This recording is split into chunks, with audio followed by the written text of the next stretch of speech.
অনেকেই আমাকে কমেন্টে জিজ্ঞাসা করে থাকেন, আপু আপনি যে এই মিনি ফ্লাওয়ারগুলো মেক করেন এগুলো দিয়ে আপনি কী করেন? কিভাবে সাজিয়ে রাখেন? তো তাদের জন্য আজকে এই ভিডিওটা। যারা কমেন্ট করেছিলেন তারা আশা করি এই ভিডিওটা দেখলে তাদের অ্যান্সার পেয়ে যাবেন। সো হ্যালো এভরিওয়ান, আসসালামু আলাইকুম। বাসায় ছিল খালি বিস্কিটের প্যাকেট, তো সেটা কেন ফেলে দিব বলেন? সেটাই কাজে লাগিয়ে নিলাম। এটা যাতে দেয়ালের মতো লাগে তাই আমি দেয়ালের মতো লাগার জন্য সুন্দর করে ইটের শেপ দিয়ে নিয়েছি।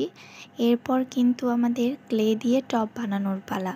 গাছের শেপ দেওয়ার সময় আমি লাগিয়ে নিয়েছি কিছুটা গ্লু, যাতে এটা ভালোভাবে আটকে যায়।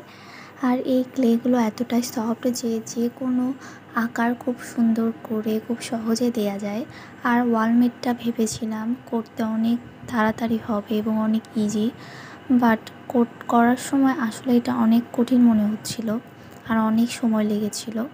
যাই হোক, তো জানালাটা যাতে ন্যাচারাল লাগে দেখতে, এজন্য আমি একটু খাঁজ কাটার মতো করে দিয়েছি। এখন ফুল আর পাতা লাগানোর পালা। দেখবেন নিমিষেই এটা একদম চেঞ্জ হয়ে যাবে। ফুল মানেই তো সুন্দর, তাই না? যাই হোক, ভিডিওটি ভালো লাগলে অবশ্যই লাইক, কমেন্ট অ্যান্ড শেয়ার করবেন। দেখা হবে অন্য কোনো ভিডিও নিয়ে। আল্লাহ হাফেজ।